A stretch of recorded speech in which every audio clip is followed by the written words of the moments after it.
Hope you're safe and sound watching this. There's been a lot of chaos going on with the hurricane, so hopefully everybody's all right.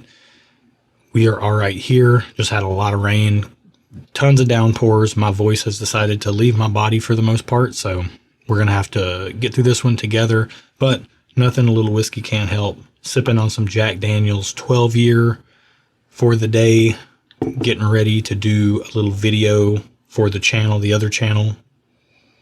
Stuff is just awesome.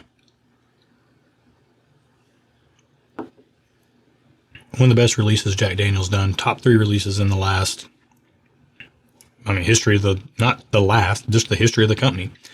12-year Coy Hill and the Barrel Proof Rye. So we'll see if that changes with any of the new releases coming up. But bear with me. This will be a short one today because my voice can't handle much more than that. But I've had this thing on my mind recently. My voice is failing me. We've had a lot of challenges in life between Aaron's job, my work situation, some of the things that have happened over the last handful of weeks. You know, and at some point, you just have to stop focusing on all the negative, and you have to put your head down and you have to push through. You just have to. You have to suck it up. And you have to keep going. And that may not be popular sentiment these days. And you won't hear that from me as the first step. You know, I think it's one of the most courageous things you can do, and one of the most manly things you can do, and one of the most responsible things you can do is to be honest with yourself, feel your feelings, process your emotions, get through the hard times. But there does come a point, and I'm only speaking from the shoes that I'm standing in, which is a man with a wife and a daughter. There comes a point where you have to decide that you're going to put your head down and you're going to plow through. And it doesn't matter if you're plowing through a wheat field or you're plowing through a brick wall. You got to get through it for yourself and for the people that depend on you. And I don't think that's something that we talk about enough these days, and I don't think it's something we teach enough these days. And I'm a dad to a daughter, and she's a sensitive kid, and you know, I'm very sensitive to the fact that not everybody is wired this way, but there is a level of stick-to-itness and a level of perseverance that is required to get through life if you're going to make it. And if you want to get the life that you want to live, you've got to be willing to push through some of the hard times.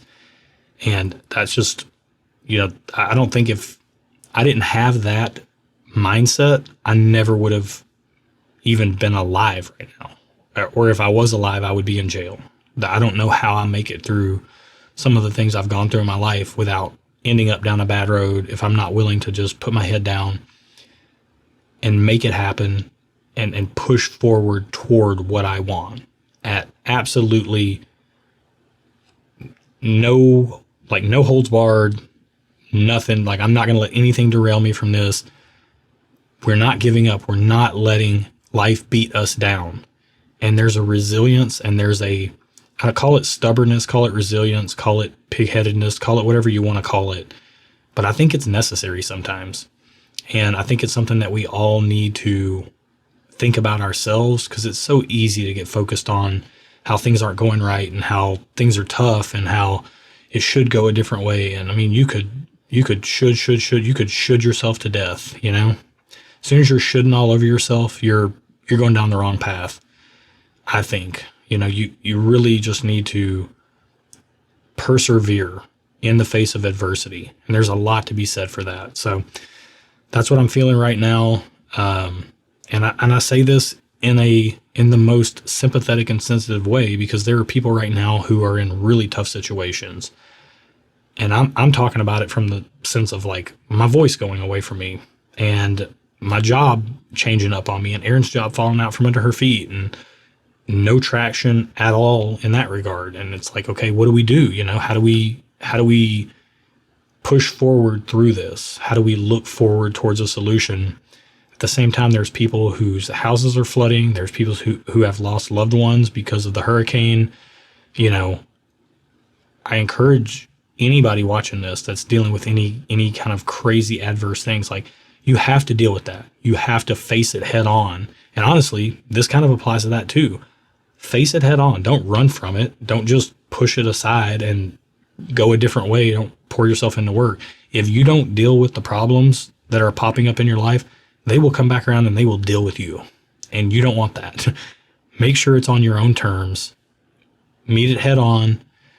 Don't put off tomorrow what you can do today. Just deal with what's in front of you. Keep moving and keep persevering. Because at the end of the day, sucking it up, getting through it, 50 years from now, 20 years from now, 10 years from now, in the rearview mirror, this is going to be a blip, you know? A lot of the things we go through are going to be blips on the radar. And if they're not, if they're bigger things than that, you know it. You know it. So honor them and give them the respect that they need. But you still got to keep going for yourself and for the people that depend on you. So I'm going to leave you with that today. We've got one more video to record, but just thought I would get this in here in the break. And just want to say how much I appreciate you guys for tuning into this channel. This is just me riffing. I started this because there's a lot of content on the internet, photography from me of watches. There's a lot of videos of me with whiskey with my wife. But if I were to go tomorrow, my daughter doesn't have anything to remember me by but any of those things. So, you know, hopefully this leaves something for her, and hopefully this meets you where you're at and gives you something to think about or something to carry with you or some level of affirmation or encouragement for the week ahead. And with that, I'll leave you there. Cheers. See you next week.